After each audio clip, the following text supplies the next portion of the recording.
Today we're starting our end-of-year review, and we're beginning with number systems. Number systems are going to review operations with such as adding, subtracting, multiplying, dividing, integers, fractions, and decimals. Today we're going to focus with NS1A first of all on integers and their opposites.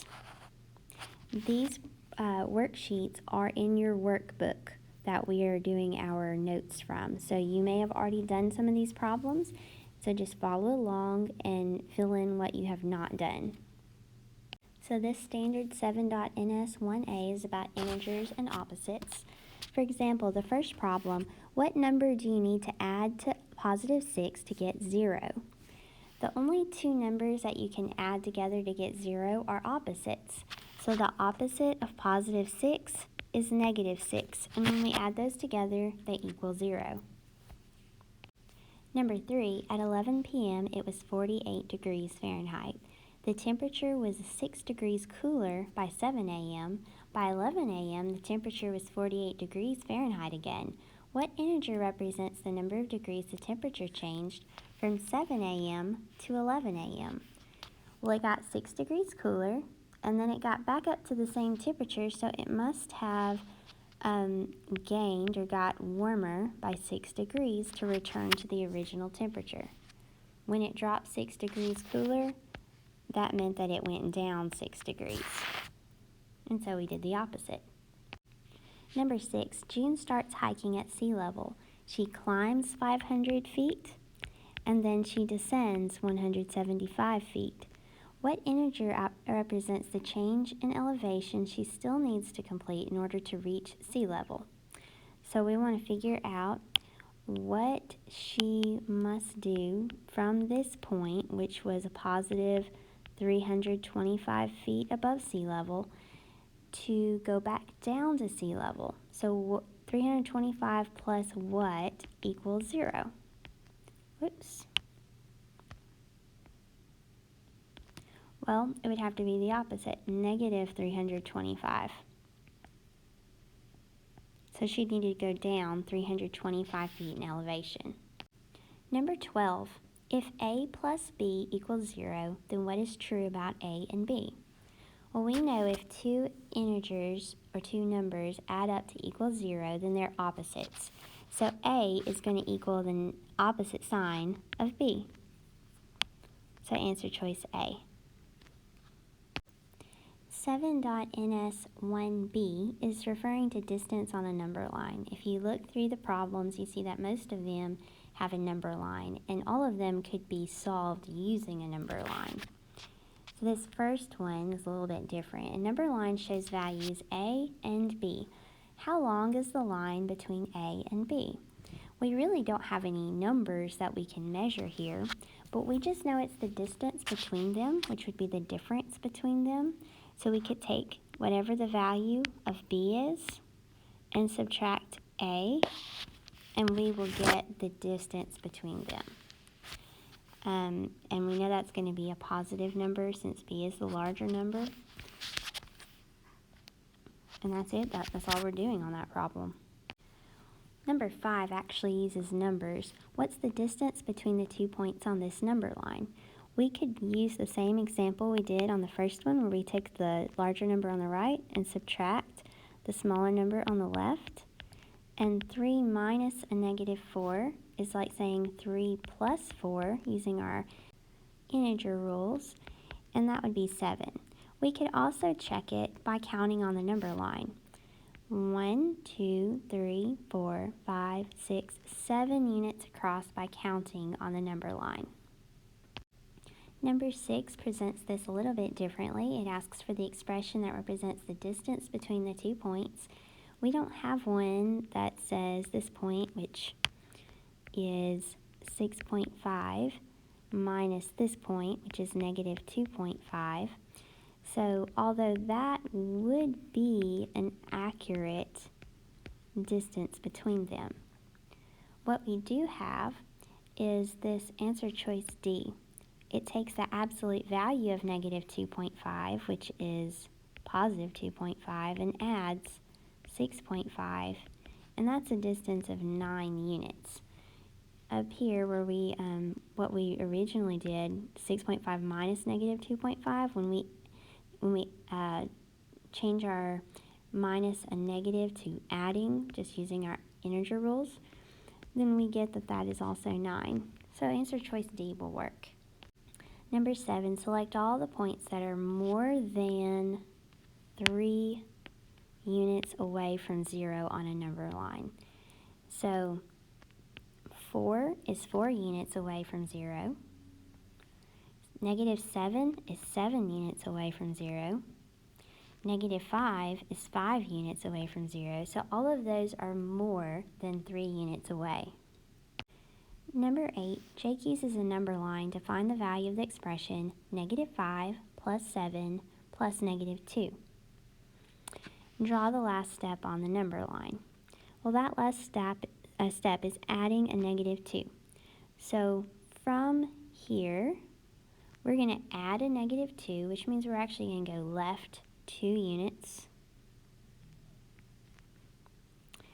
And we want to know the value of the expression. Well, we can see where it landed here. It landed at 0, but we could double check it. Negative 5 plus 7 is positive 2, plus a negative 2. Now we're adding opposites, which is 0. Our last standard today, 7.NS.1, C and D together, these are all just adding and subtracting. They can add and subtract integers, decimals, and fractions. So we'll look at a few problems. This first one, what is the value of the expression negative 3.8 plus 7.5 minus 10 plus 2.3? And you are able to use a calculator on the integers and on the decimals. So we'll just go through and calculate it. Negative 3.8 plus 7.5, those are opposite signs, so we would actually subtract and get 3.7, and it's positive because 7.5 was the further from 0. And then we're going to subtract 10 plus 2.3. 3.7 minus 10 is negative 6.3, and we'll add 2.3 to that. Once again, these are opposite signs, so we actually subtract, which is negative 4. We took the negative because it was the negative 6.3 was further from 0, and we have simplified this. Number 2, Jason and Julio live on the same street as their school. Based on the diagram, how far apart do Jason and Julio live? So here's where Julio lives. He's at negative 4.5, and Jason lives here. He's at positive 3.5. We could simply count, or we could also notice that Julio is this distance from 0, the school, to here is 4.5 units, and Jason, his distance from the school to here is 3.5 units, and we could just add them together to get that distance, and it comes out to 8 miles. It didn't actually specify miles in this problem, but we see all our answer choices are miles, and that's a reasonable unit of measurement for distance between houses. Number 6, if A minus B is 7, what is also true? This is a problem that can honestly get a little confusing, and so what I like to do when I'm looking at a problem that just kind of has a theory about these variables is I like to just plug in some variables that are true and test them out. So let's just say, for example,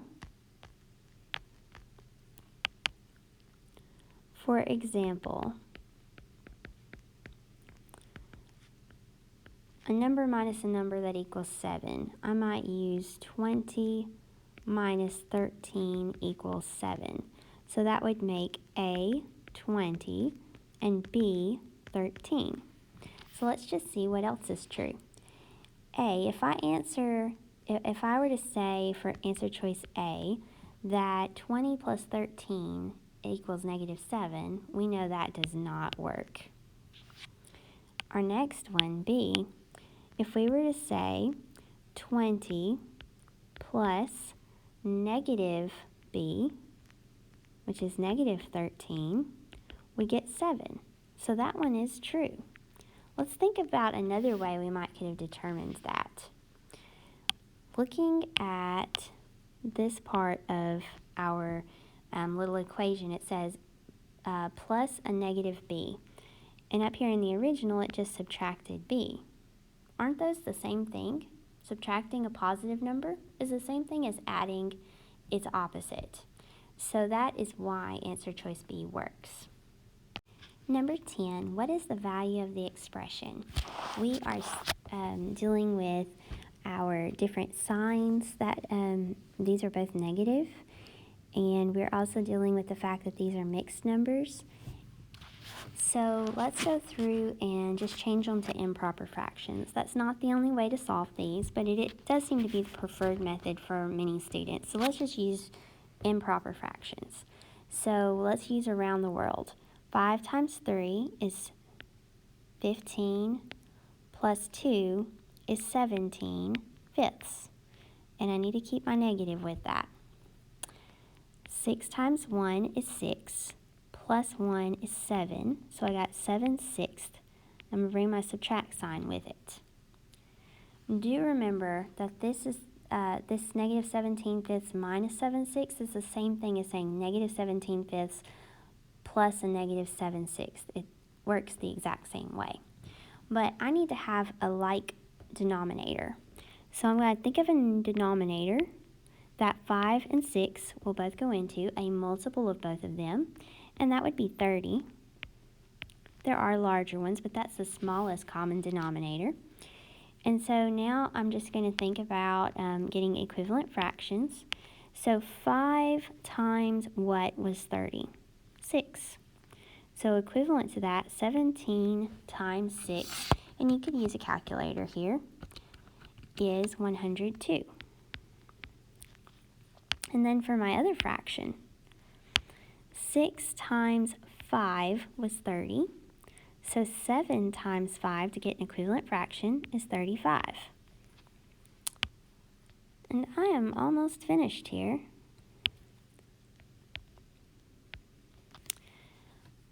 When we combine these, we're going to keep our denominators the same. We have negative 102 thirtieths minus 35 thirtieths.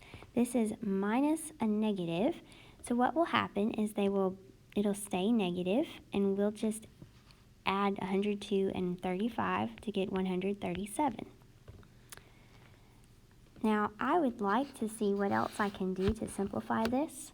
So I can use my calculator to assist me. That would be fine. But I'm going to say 30. I'll go over the side and show this. 30 will go into 137 how many times? I could go to my calculator and actually divide and see how many whole times it goes in. It does go in 4 times with something left over. So we get negative 4. I could figure out the remainder here. 4 times 30 is 120. We get 17 for a remainder. So that's a remainder of 17 thirtieths.